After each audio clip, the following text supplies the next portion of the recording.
MMA show all around the world. My name's Buddy. Thank you so much for joining me. Man, it sucks there's no fights this weekend. That is a bummer. But it's Valentine's Day this weekend, so maybe strategically placed. Cupid shooting the old arrow. No fight, so your girl, can have a day without you sitting on the couch with the boys screaming at half-naked dudes. Sounds kind of weird when you actually say it out loud and put it on paper. But in any case, let's get back to this past weekend. Legacy Fighting Championship was on Friday, and it was actually a cool card for many aspects. The fights were good. They had some great fights. And then Uncle Dana, Mr. Dana White, was there cage side because he has a new web series, I guess you would call it. And it is called Dana White Looking for a Fight. So if you're not familiar with this, he goes around to the smaller promotions that are bringing, up-and-comers that we find, say, like Sage Northcutt. He was discovered in Legacy. That's how he came over. So he was at Legacy51 in Minnesota, and he was, there for probably 2 or 3 guys mainly to check out. But the main guy he wanted to check out was Ricardo Ramos. There's a lot of hype around this guy, coming in with 8-0 record, 8 wins, 0 losses, 7 finishes of those 8 wins. And then of those 7 finishes, 6 were in the first round. So pretty impressive. So you can see why there would be some hype around this guy. Of course, he's at the local level fighting. So you want to bring him into the big machine and see how he does, and that's why Dana White was there. That was actually the main event, Vasquez against Ramos, for I believe it was the bantamweight title. Vasquez was an 7-1 coming into this fight, and relatively unknown, even though he had 7 wins, and I think 5 of them were by finishes, believe it or not. Very good wrestling background. He came in, I want to say, as a 4 or 5-1 dog, and he submits Ramos in the first round. Ramos, the guy that was being scouted out by Dana White, pretty much falls to hands and knees and is in tears. Rightfully so, I guess you could say. I mean, Dana's there cage side scouting out talent. He's one of the main reasons why he's there, and he falls short on his big day. That has to suck.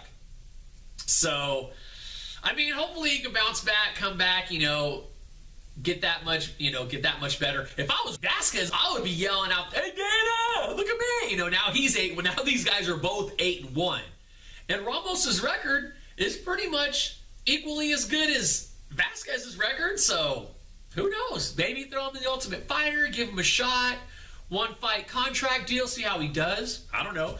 He doesn't just win the fight, he submits him in the first round. His wrestling is legit. I mean, he utilized it very well, and that's what set up the submission. So in any case, Brock Larson was also on that fight. He's a UFC vet, so his ex-boss was in there cage side. He got in a really bad guillotine. He was fighting against Travis Coyle. Travis Coyle's known for guillotine submissions. I forget how many he has, but he has quite a few guillotine submissions. He gets him in a guillotine, and his head is turning like more colors than a rainbow. I thought maybe you'd find a pot of gold underneath his head or something. I mean, it was bad. I thought for sure he was going to tap. He's actually in his home, his home crowd per se. They're fighting in Minnesota, and pure heart, somehow he gets out of this thing, gets full mount, and gets a TKO stoppage due to strikes, referee stoppage. So, and then he announces that's his last fight. I don't know if he said that before the fight or not, but basically he went on a high note. He said that would be his last fight. He wanted to retire. So he gets a fight in front of the ex-boss, in front of the home crowd, and he gets a TKO stoppage in the first round. and he comes out of a crazy submission. So kudos to that guy. The rest of the card, great. If you didn't get to check it out, I recommend you check it out next time it's on. It's on Access TV, so if you have Access TV from your cable or satellite provider, check it out. Free fights. They usually hold an event every 2 to 3 months on average, and they rotate. RFA will come in there, and then they do something else. And, of course, you have Boss Rutan and, Jesus, I never remember that guy's name, but they have that Inside MMA show on that's on after, and they do analysis and interviews and all that type of stuff. Kenny, I think his name's Kenny, if I remember correctly. So, sorry about that. I forgot his name. I think it is Kenny. So, in any case, the following night, Saturday, the Big Machine, UFC, which was originally supposed to be UFC 196, the pay-per-view. After watching this event, I'm glad it became a free fight and went on Fox Sports 1. Ultimately, that's what ended up happening because of the main event getting canceled due to a numerous amount of things. And you can watch last week's episode and I talk about it a little bit. But the co-main event, which was Johnny Hendricks versus Stephen Wonderboy Thompson, that gets moved up to main event. And man, that fight was great. Johnny Hendricks comes in as a slight favorite. I mean, rightfully so. He arguably beat GSP. I know he lost, but, you know, in a lot of people's minds, a lot of people thought he beat GSP. He was in some razor close fights against Robbie Lawler. So, I mean, he's only lost against a few guys. He's an ex-champion. So, obviously, coming into this fight, being that Wonder Boy may have not been tested fully with the competition he's fought. His one loss is to Matt Brown. He does have some legitimate wins over some other fighters, but it's like, has he fought someone at this level yet? That's what we needed to see. He comes in, pretty much total domination. Wonder Boy looked great. His side stance, karate style, and switching back and forth, I think poses a lot of issues for anyone that's going to fight him, because he can change stances, and then that's hard to get someone's range down for timing and everything. So I think that's really going to be the puzzle, anyone that's fighting this guy. I mean, he comes in and he finishes Johnny in the first round. So I want to see him at a title shot or maybe against Carlos Condit. That would be an interesting matchup, but someone in the top 5, and he got bumped up quite a bit. I want to say he jumped up like 6 or 7 spots in the rankings. So good job to Mr. Wonder Boy. Overall, the fight card, like I said, I was glad it was free on Fox Sports 1. Even if we had Verdum and Kane originally on the card, I mean, depending on how the fight went, as long as it wasn't, you know, a 13-second KO or some boring decision, if it was a legitimate fight like Hendricks and Wonder Boy did, something that was exciting, then I think it might have been worth the dollars. But the rest of the fight card, it was definitely lackluster. In any case, that's what happened this past weekend on fights. In the news right now, Johnny, come on, buddy. Jon Jones. I get it. Like, you get pulled over, it's an infraction, something simple, whether it's a speeding violation, this and that. Supposedly he got pulled over, and then he was cited for having a non-valid driver's license, I believe. I don't think it was suspended. I think it was just not current. Maybe it was suspended. But in any case, he got pulled over for something prior to that. I mean, whether it was just illegal turn or speeding or whatever, and then he gets pulled over, and then he gets cited for this. But he gets on social media, and he says, people are talking about tickets, and I'm going for a world title. I get it. But you know what happened last year? Everyone saw it. You're in the public eye. You say you've learned your lesson. You say you're reformed.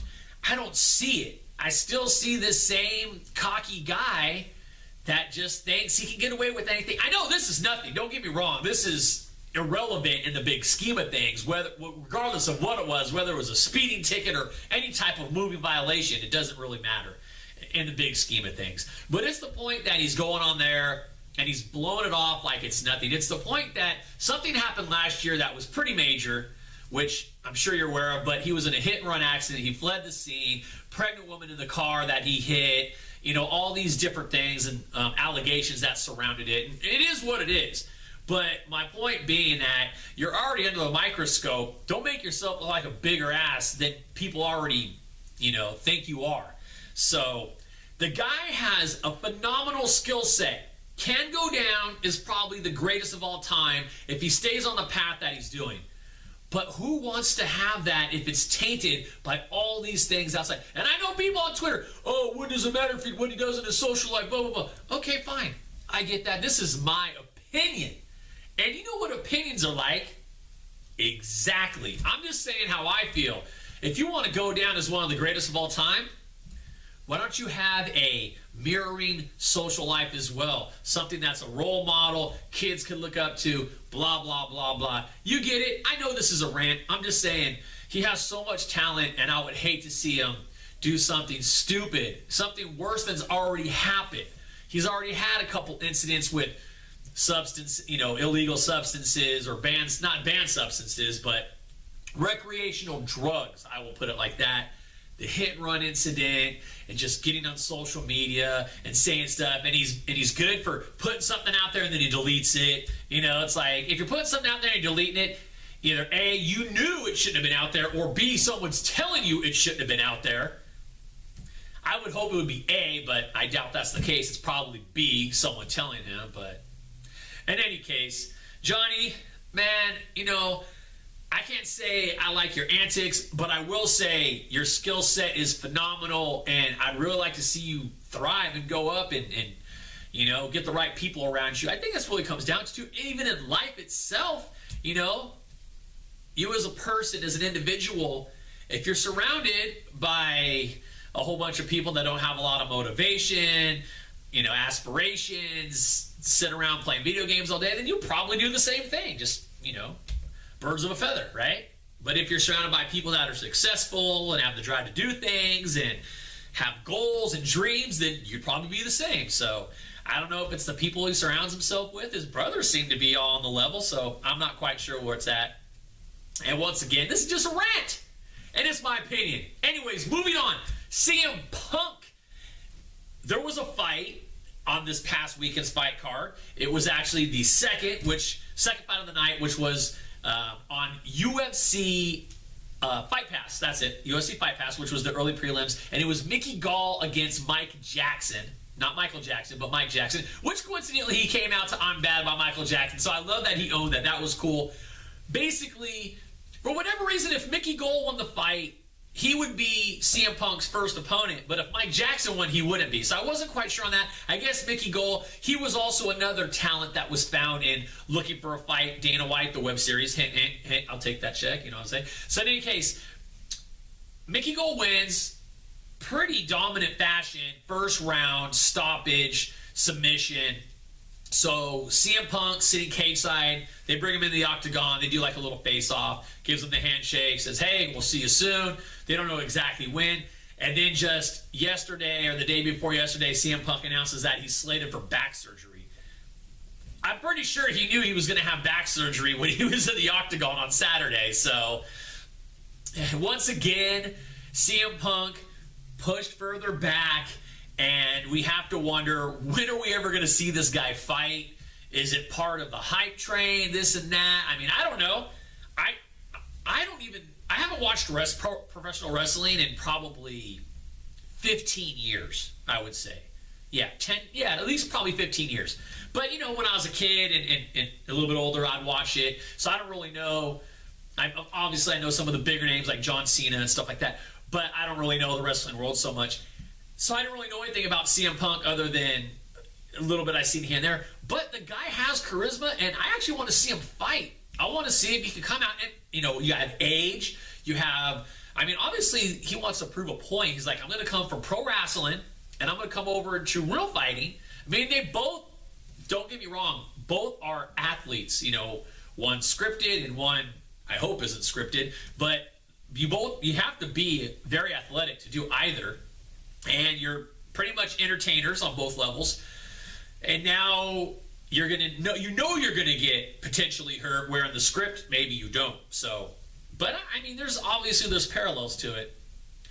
So I'm interested to see how athletic he is, and coming in and having an actual mixed martial arts fight, stand up, ground game, wrestling, grappling, the whole nine.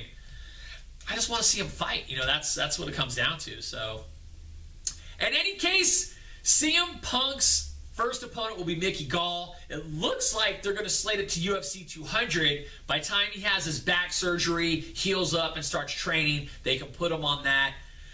I know a lot of people thought that that was the right spot. I thought they should put it up maybe 199 or 201, just because there's so much anticipation around UFC 200. It's going to be a huge hit regardless on its own level. So I thought maybe they could use CM Punk's stardom and popularity for another UFC pay-per-view that might not have as much hype around it to gain more dollars. But in any case, I'm excited to see him fight, so we'll have to wait and see how he performs. All right, that's pretty much the show for this week, because there's no fights on this weekend. Like I said, next fights are on the 19th, I believe. There's a couple things slated next week, so we'll get to that next week. Thank you so much for joining me, and as always, don't forget to subscribe. Much appreciated if you do. YouTube is .com/morbidmanner as it pops up as I talk. And, of course, all the social media platforms at MMA MADE Show. Thank you so much. Have a great day or night or morning. Peace out.